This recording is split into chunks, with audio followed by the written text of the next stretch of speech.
أستغفر الله رب البرايا أستغفر الله من الخطايا.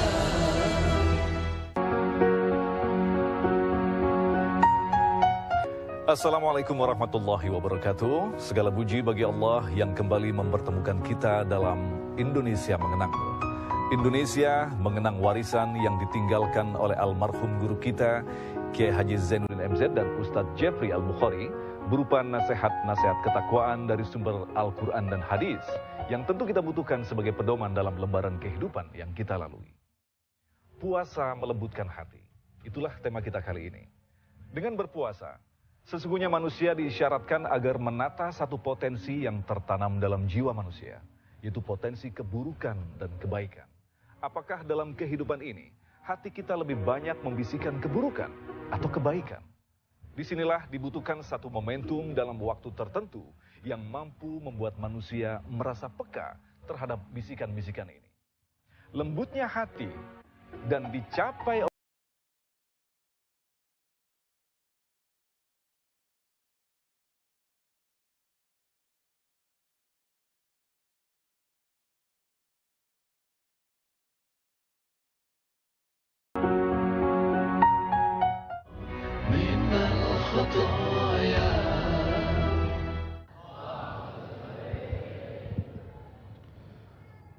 Assalamualaikum warahmatullahi wabarakatuh.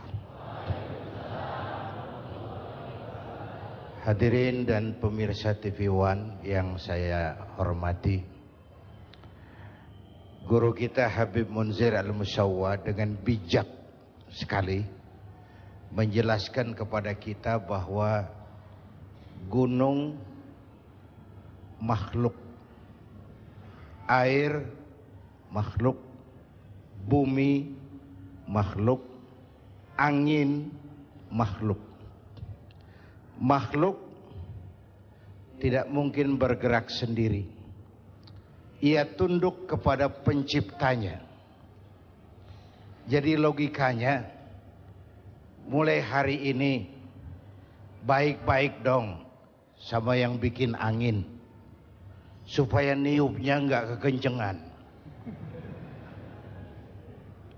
Baik-baik dong sama yang bikin air, supaya datangnya sesuai kebutuhan kita. Baik-baik sama yang bikin gunung, supaya meletusnya pelan-pelan.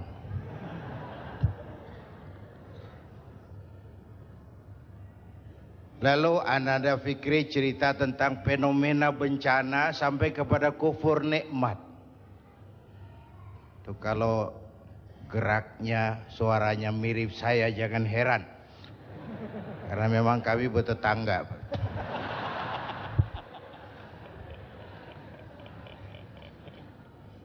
Hari ini saya tergelitik dengan tema Bung David tadi.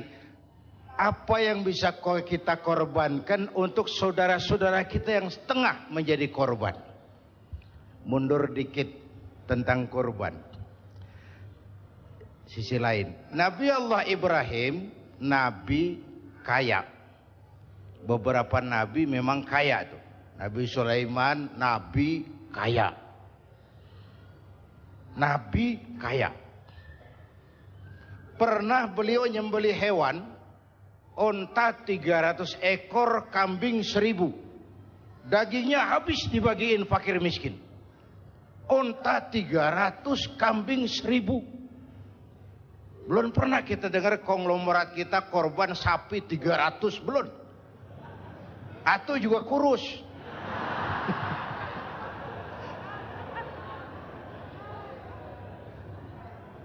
Unta 300, kambing 1000 disembelih, dagingnya habis dibagiin fakir miskin. Malaikat memuji, manusia kagum. Bukan main Ibrahim ini. Kaya, berani. Kalau miskin berani, umum. Kepepet. Kaya berani. Sekali nyembelih hewan, unta 300, kambing 1000. Dikagumi malaikat, dipuji manusia. timbul sifat manusiawi beliau.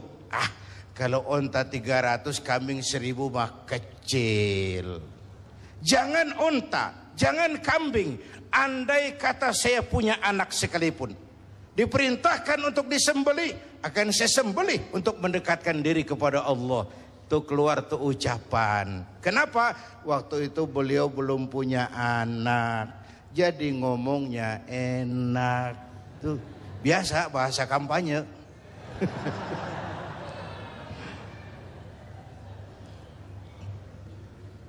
Saya mau potong ceritanya. Setelah punya anak bernama Ismail dari Siti Hajar, falamma balagha ma'ahu sa'ya, ketika Ismail sudah pandai usaha, sedang lucu-lucunya, anak sebiji mata wayang sedang lucu-lucunya, dalam tidurnya beliau melihat perintah turun, ya Ibrahim ufi binuzrika, Ibrahim bayar nazarmu. Nazar apa saya? Dulu ngomong apa, ingat enggak? Jangan unta, jangan kambing, anak pun akan saya sembelih. Laksanakan omonganmu, sembelih anakmu. Paginya dipikirin, ini semalam perintah Allah apa bisikan setan? Kalau bisikan setan jelas amat, kalau perintah Allah kebangetan amat. Anak satu-satunya suruh potong, nenek-nenek kayak yang tuaan.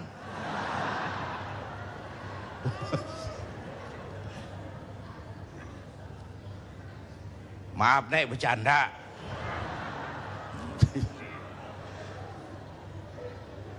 Tiga malam berturut-turut turun perintah itu, yakinlah Ibrahim ini perintah Allah. Pagi-pagi, Hajar, saya bang. Ismail sudah mandi? Sudah bang. Kasih pakaian yang bagus. Mau dibawa ke mana bang? Mau dibawa ke mana bang? Kondangan. Berangkatlah anak dan bapak, dilepas pandangan mata sang ibu. Saat itu iblis repot. Kapan dan dimanapun saja, kalau ada orang mau taat, ada orang mau ibadah, iblis repot. Gila ini. Anak sendiri mau dipotong. Kalau orang orang imannya begini, sepi neraka nih. Ini harus digagalkan ini. Harus digagalkan ini. Iblis datang kepada Nabi Ibrahim. Ibrahim, mau kemana kamu? Ke Jabal Kurban, ke bukit. Mau ngapain? Nyembelih anak saya. Kenapa kau sembelih? Perintah Allah. Oh jangan. Allah mah sentimen sama ente. Dia nggak pengen ente punya keturunan, makanya disuruh potong. Jangan, jangan. Saya mah kasih tahu nih, kita kan CS. Ini kalau bahasa Qur'annya, wa inni lakum minan nasihin. Saya kasih saran yang bagus, jangan dilaksanakan. Ini perintah Allah, iblis. Gak ada urusan sama kamu. Minggir. Suami mantap, iblis mikir lagi. Lewat bininya nih kali ini. Bisa digagalin. Biasanya kan perempuan lebih tinggi perasaannya dari pikirannya. Nih bisa nih digoda nih. Datang iblis kepada Siti Hajar. Hajar, kamu tahu mau dibawa ke mana anakmu sama suamimu? Gak tahu, katanya mau kondangan. Kamu dibohongin, mana ada orang kondangan bawa tambang sama pisau. Anakmu mau disembelih. Lah kok tegel-tegel itu? Kok sampai hati nyembelih anaknya sendiri? Katanya perintah Tuhannya Allah. Perintah Allah, perintah Allah. Iblis, kalau memang ini perintah Allah, jangankan cuma anakku Ismail, aku ibunya mau ikut disembelih. Gak ada urusan sama kamu. Minggir. Kata iblis, ini lebih gila dari lakinya nih. Malah mau ikut minta dipotong sekalian. Dikira perempuan imannya lemah, malah mantep. Suami mantap, istri mantap, tinggal satu harapannya. Lewat Ismail kecil nih. Namanya juga ABG nih. Anak baru gede nih. Gampang nih urusan nih. Datang iblis kepada Ismail. Ismail. Iya om. Namanya ABG. Ya? Om iblis. Kamu tahu mau dibawa kemana sama bapakmu? Gak tahu. Kamu mau disembelih. Disembelih. kok sampai hati bapak nyembeli saya? Katanya perintah Allah Tuhanmu itu. Perintah Allah, perintah Allah. Kalau perintah Allah itu ya iblis, zahir batin saya siap, zahir batin saya ikhlas. Gak ada urusan sama kamu iblis, minggir. Iblis mau ngomong lagi, Ismail kecil ngambil kerikil. Idhab ya la'in, pergi laknat, terkutuk kamu. Itu yang disimbolkan ngelontar tuh, hiajiah. Itu simbol permusuhan abadi manusia sama iblis. Di Mina iblis kita sambitin, sampai pancoran tetap kita musuhin. Ini kan jamaah haji kita di Sedo doang gembos banget ngelontarnya. Bismillahirrahmanirrahim, Allahu Akbar, joger. Gak ada kerikil, sendal, duar. Ngelontar setan. Selesai haji, selesai. Pulang ke tanah air, pulang. Sampai di Jakarta, ditemenin lagi setan. Tuh setan nyengir doang, lu kemarin nyambitin gue bohong-bohongan lo. Sekarang berteman lagi. Simbol permusuhan abadi manusia dengan iblis. Perintah dilaksanakan, Ismail diganti seekor kambing kibas. Dan baru karunia lagi seorang putra yang bernama Ishak. Artinya apa? Nggak pernah rugi orang yang mau berkorban. Nggak pernah rugi orang yang mau berkorban. Minal khotoya. Pemirsa, hati memiliki watak yang terbolak-balik. Tak heran Rasulullah Shallallahu Alaihi Wasallam mewariskan sebuah doa yang sangat indah kepada kita. Ya muqallibal qulub, sabit qalbi ala dinik. Wahai zat yang membolak-balikan hati, teguhkanlah hatiku di atas agamamu. Allah yang menciptakan hati, Allah yang membolak-balikan hati, dan Allah jualah yang akan menetapkan hati kita untuk menuju ke dalam jalan yang diridhoinya. Tetaplah bersama kami, Indonesia Mengenang. Minal khotoya. Minal khotoya. Bapak Ibu dan pemirsa TV One yang saya hormati. Pada waktu di Cangkringan, bertepatan dengan Sumpah Pemuda, saya katakan bahwa kalau kita satu nusa, kalau kita satu bangsa, kalau kita satu bahasa, maka deritamu adalah deritaku, kesedihanmu adalah kesedihanku, air matamu adalah air mataku.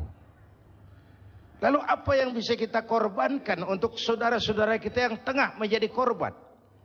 Pertama, saya bangga, saya bersyukur Bapak Presiden memilih berkantor di salah satu ruangan di Magelang, di kaki Gunung Merapi. Sosok dari pemimpin yang ingin dekat dengan rakyat bagaimanapun keadaan yang tengah dihadapi oleh rakyat.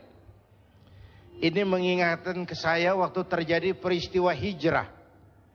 Di Mekah, diteror, di Mekah, difitnah, di Mekah, dimusuhi. Sahabat pada usul, kenapa enggak hijrah saja ya Rasul? Sabar, belum ada komando. Ketika perintah hijrah turun, sahabat dikumpulin, Nabi pidato. Tuan-tuan, labaika ya Rasul. Perintah hijrah sudah datang. Lalu, berangkatlah kalian lebih dulu ke Madinah. Tuan, kapan ya Rasul? Belakangan. Kenapa belakangan? Kan enakan bareng. Kalian tahu, yang dikejar-kejar saya. Target nomor 1 saya. Yang mau dihabisi saya. Kalau kita hijrah bareng-bareng, kita diuber terus. Tapi kalau kamu lebih dulu berangkat hijrah, kamu akan sampai dengan selamat di Madinah insya Allah.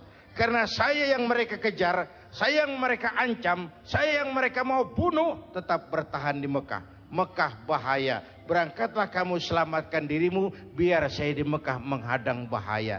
Inilah pemimpin. Gak mentang-mentang turun perintah hijrah terus ngepak koper, udah ya gue duluan ya. Enggak. Keselamatan umat diutamakan. Kemaslahatan umat diutamakan. Jadi kalau presiden saja sudah berkantor di kaki Gunung Merapi, menggembirakan buat rakyat, mestinya menteri-menteri yang berkaitan juga mikir Menko Kesra, Mensos. Kalau begitu, saya mesti berkantor di tempat pengungsian. Deketan lagi. Menerima sinyal. Jangan boyong-boyong doang. Ada empati. Man a'ana mujahidan faqad jahada. Siapa yang membantu orang yang sedang berjuang, pada hakikatnya dia juga sudah ikut berjuang. Bapak Ibu hadirin dan pemirsa TV One yang saya hormati. Wallahu fi aunil abdi madamal abdu fi auni akhi. Allah akan selalu menolong seorang hamba selama hamba itu masih mau menolong saudaranya. Dulu ada pepatah, a friend in need is a friend indeed. Itu bahasa Jawanya gitu. A friend in need is a friend indeed. Teman sejati kelihatan waktu kita perlu. Teman sejati kelihatan waktu kita perlu. Begitulah rakyat ini. Merasa ada kok, kita punya pemerintah kok, kita punya pemimpin kok, kita nggak sendiri kok, kita punya teman kok. Sesuai dengan bidang dan kemampuan kita masing-masing.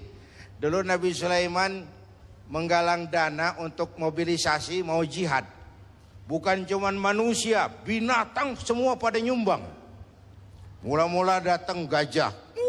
Gajah nyumbang kebo. Datang kerbau, kerbau nyumbang ayam. Nyumbang kambing.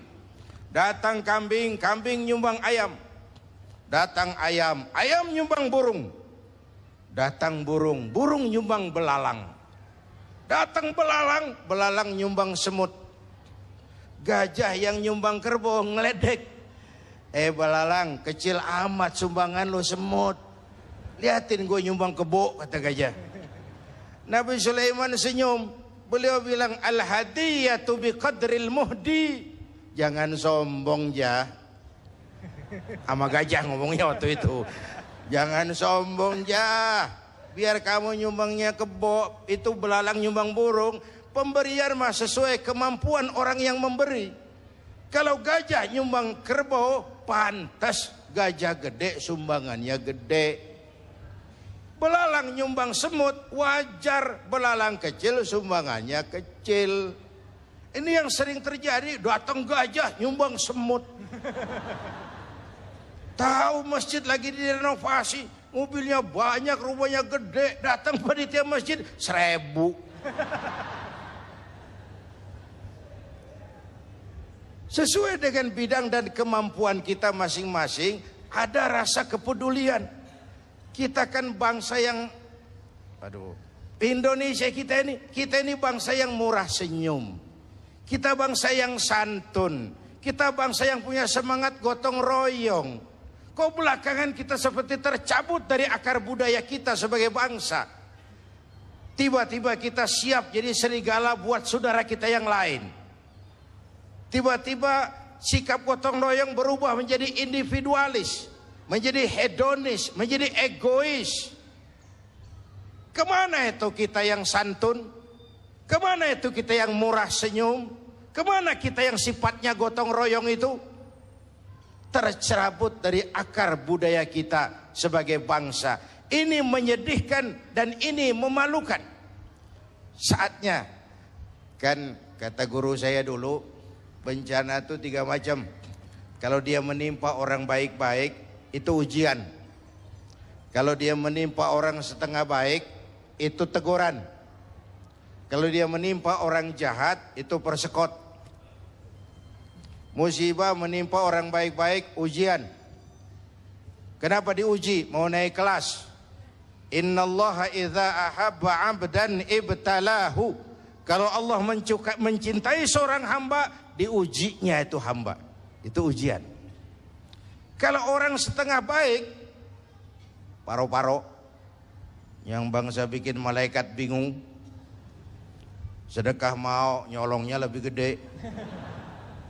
Baca Quran suka, fitnah orang hobi.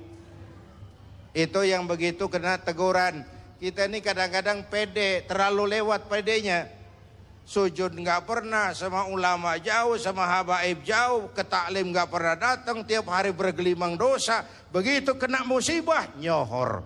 Gue lagi diuji nih. Siapa yang uji? Lo. Lah kagak sekolah, ulangan. Mau naik kelas berapa nantinya? Yang diuji itu yang beriman. Ayolah kita introspeksi. Kalau diuji bukan saja harus sabar, tapi harus lulus. Kalau ditegur, introspeksi, perbaiki yang kurang, kurangi yang berlebihan. Nah, kalau dipersekotin udah bukan istighfar lagi, taubat mestinya udah itu. Istighfar kan dosa yang kecil-kecilan, maksudnya jolong sendal itu. Tapi kalau yang kelas-kelas kakap tuh taubat, bukan sekedar astagfirullah, taubat. Apalagi kita ini bangsa yang merdekanya, saya coba lihat, dengan keringat, air mata, darah, dan nyawa. Kita merdeka itu bukan pemberian Jepang, bukan hadiah Belanda, keringat, air mata, darah, dan nyawa. Bangsa yang ditempa seperti itu mestinya tegar, tahan banting, tidak cengeng, jatuh, bangkit, jatuh, bangun, jatuh, bangkit.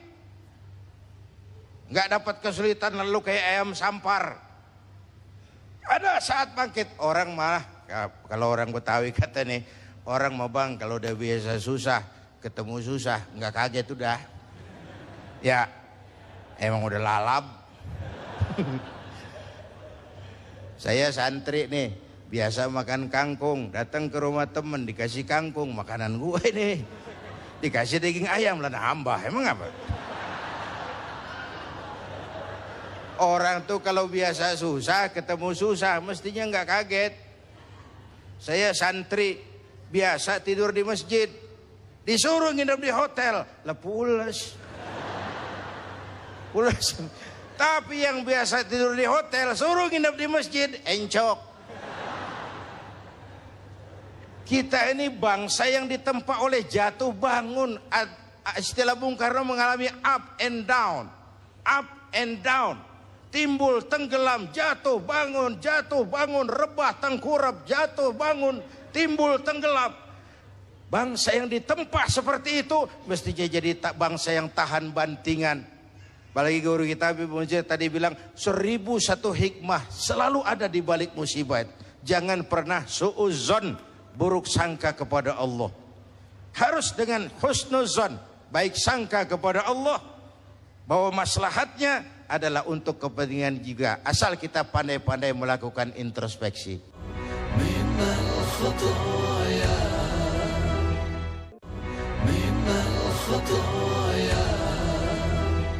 Hadirin hadirat dan pemirsa TV One yang saya cintai, mendekati akhir dari siaran kita kali ini, sebelum dibacakan doa oleh guru kita Habib Munzir Al-Musawwa, saya ingin sampaikan catatan yang bersumber dari At-Taubah ayat 60. Bangsa yang paling banyak dapat bencana dan musibah itu Bani Israel. Penyebabnya ada beberapa. Pertama, kanu yakfuruna bi ayatillah, mengingkari ayat-ayat Allah, kufur kepada ayat-ayat Allah. Itu yang pertama.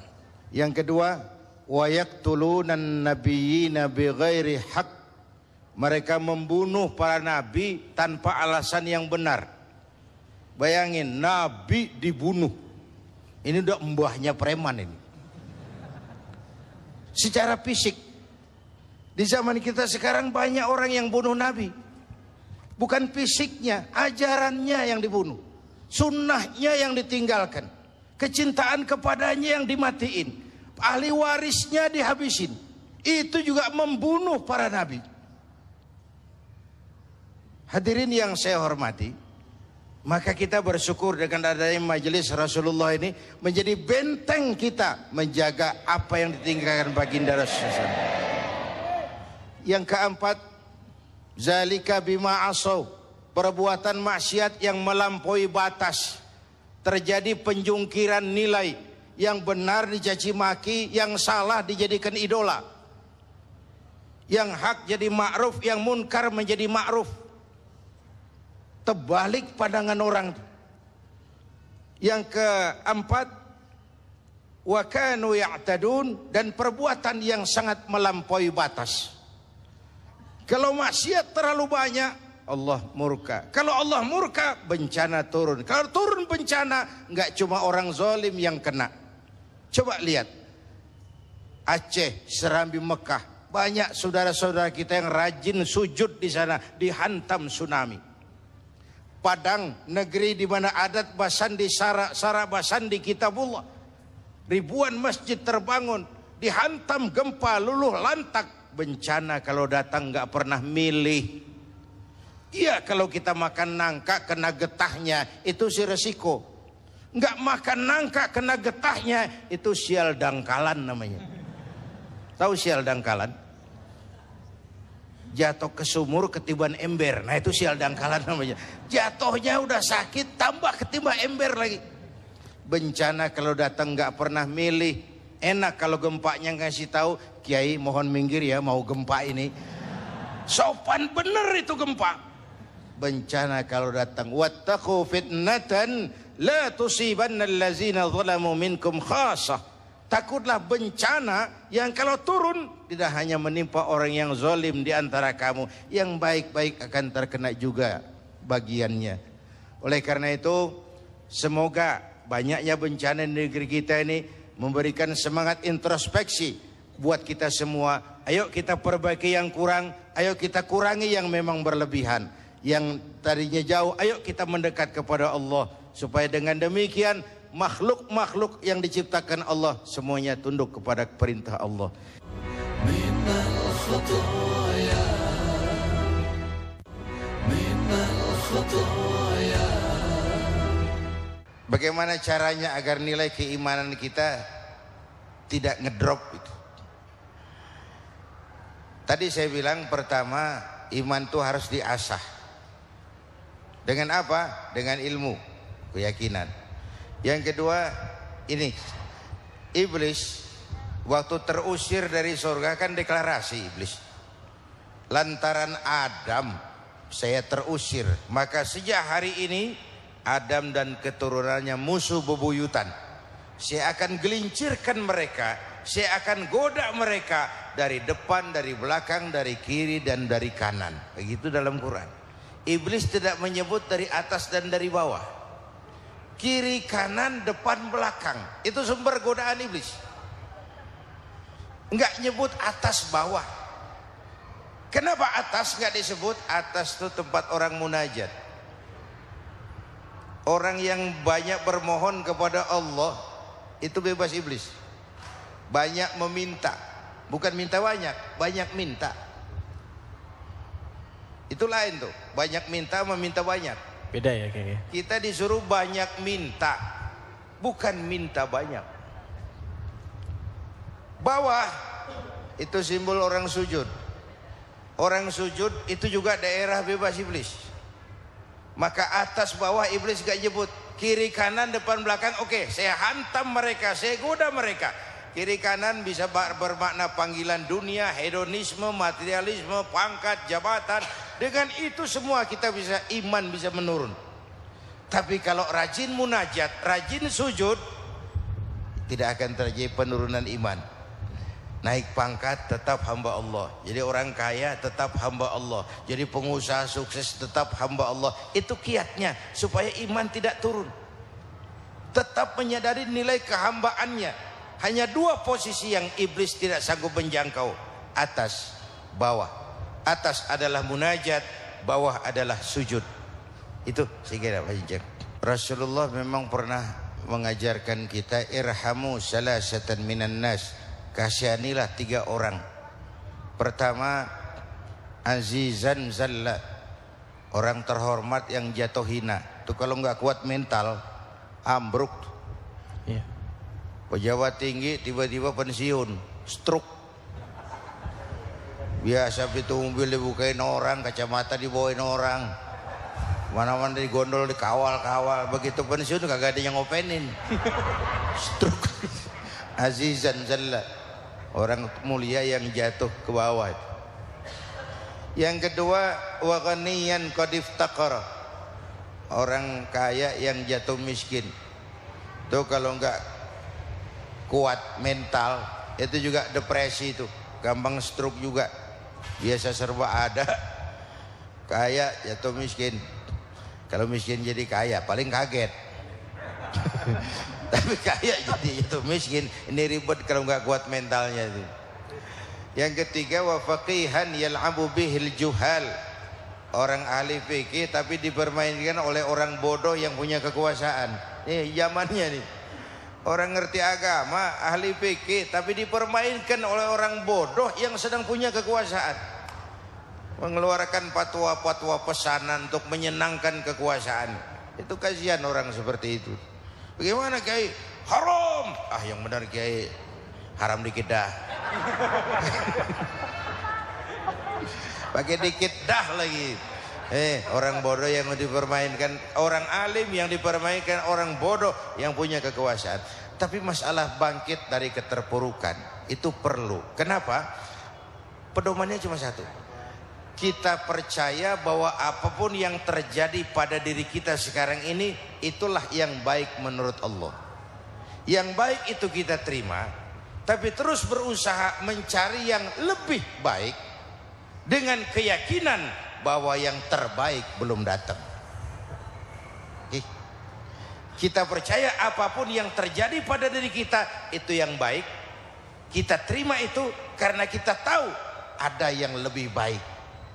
Kenapa kita mau mencari yang lebih baik? Karena kita percaya yang terbaik belum muncul.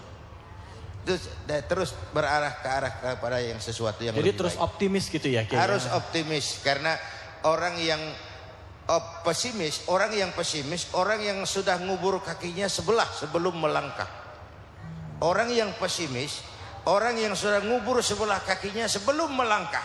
Belum apa-apa udah nggak pede, susah jadi. Mengubur sebelah kakinya sebelum dia melangkah. Itu sebabnya Rasulullah mengajarkan satu doa, kita bermohon kepada Allah dari sikap lemah hati. Minal ajzi wal kasal, lemah hati dan malas. Itu kan sikap, kalau sudah lemah hati dan malas, itu sudah kita tidak akan bisa melakukan apapun. Kalau itu sudah sumbernya. Minal khotoya, minal khotoya. Pemirsa yang dirahmati Allah, demikian Indonesia Mengenangmu untuk kesempatan kali ini. Mudah-mudahan kita termasuk umat pilihan Allah, umat yang dipilih untuk mendapatkan ridhonya. Karena tak ada hadiah seindah apapun di dunia ini yang mampu menandingi hadiah Allah berupa ridho Allah dalam kehidupan kita. Mohon maaf atas segala kekurangan dan kesalahan. Assalamualaikum warahmatullahi wabarakatuh.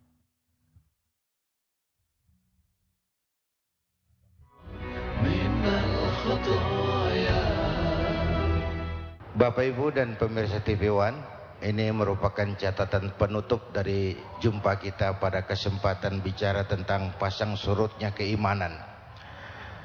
Pertama, ujian dalam menghadapi segala macam bentuk cobaan adalah syukur dan sabar.